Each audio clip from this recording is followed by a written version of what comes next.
In the 1980s, about 70% of all clothes sold in the United States were made here in the country. Today, it's down to just 3%, with most factories moving overseas. One of the casualties, traditional craft work, like weaving fabric, cutting leather, and polishing gemstones. The fashion industry is now trying to preserve these crafts. Special correspondent Pavni Mittal reports from New York for our Arts and Culture series, Canvas.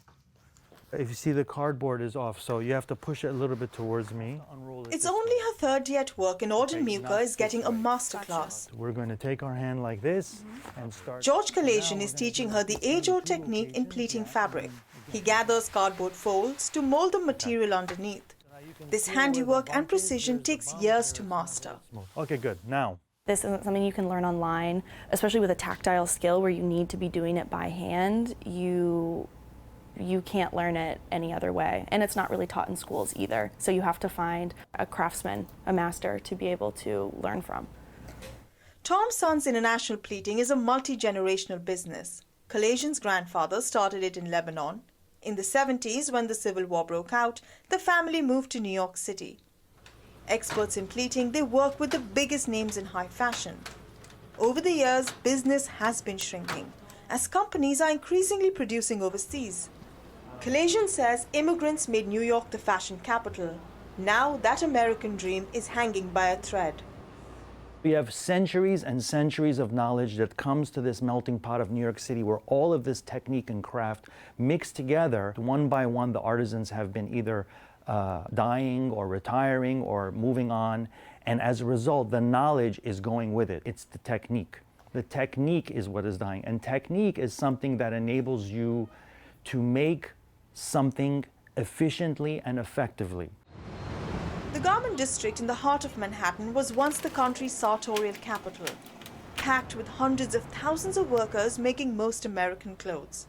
Over the years, costs rose, work declined, and most studios emptied out, leaving a few thousand artisans and traces of the industry that gave the area its name, along with an art installation and this statue, remnants of a glorious past. Just like this district in New York City, fashion hubs around the world are seeing a decline in craft work. To address this, many high-end labels are investing in training the next generation of artisans, starting workshops, expanding apprenticeship programs, and even partnering with fashion schools here in the United States. In this workshop, traditional craftsmanship melds with modern technology. The nerve center of creativity and innovation for iconic jewelry brand Tiffany & Co. It's also where it trains its next generation of makers. It's running a 2-year program teaching skills like welding metal using laser machines. The first cohort graduates soon. Many hope to land a job at Tiffany's.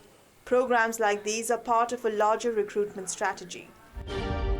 Tiffany's is owned by the world's largest luxury conglomerate, LVMH. It's facing a record shortfall of thousands of craftspeople across dozens of brands like Louis Vuitton and Dior.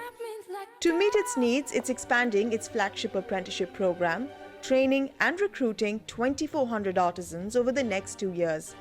Historically, these were based in Europe. Now, LVMH is bringing them to the United States. We have so many skills in the US, and you have so many people that are basically attracted by craft. And we have such an opportunity to find new talents. When we started the program in the US, we had so many candidates, and we have very good results because, almost 90% of the person at the end of the day, at the end of the training, have a diploma, and almost 70% of the people are recruited in the maison. Some young artisans are also taking on the mantle to save the crafts. Gigi Burris O'Hara is a milliner. She sources materials locally and all hats are handmade. Once a thriving industry, it's now down to a few suppliers. Many closed during the pandemic. To revive it, she started a non-profit, Closely Crafted. It's running after-school programs to inspire young talent to go behind the scenes. The workforce is primarily in their late 40s, 50s, and 60s. And so there's been a tremendous gap between individuals that are in this aging workforce and the new individuals that are coming up. We're talking about 10 to 20 years difference. And if we continue to see that workforce age out, we are not going to capture that generational knowledge. So the time is now. It is very critical that we can get young people placed into these jobs, that we can make these jobs stable and livable. Some initiatives are focusing on inclusivity. Custom Collaborative helps low-income and immigrant women build careers in sustainable fashion, teaching basic skills and mentoring them when they start working. They do teach you all the ins and outs of business, and one day I would love to own my own business. And I feel like the program offers all the trainings, the ins and outs, as well as the financial part. With this exercise, we're going to learn how to pivot. Custom Collaborative has trained more than 75 women in 8 years, many recycling material to make clothes. We're fully sustainable, so everything that we make comes from a fabric that was donated or headed for landfill. So like this silk came to us from a lingerie company. Ngozi Okaro is the founder and an activist.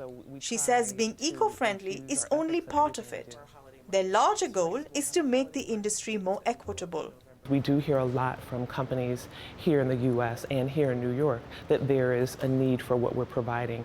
And I think especially when you get to the sustainability part of it, people are so focused on making sure that their garments that they buy and that they wear didn't infringe on anyone's rights, that they are not going to pollute the landscape. And so we have an opportunity to really reshape sustainability and to make it better and bigger and bolder and more inclusive. Lower the needle.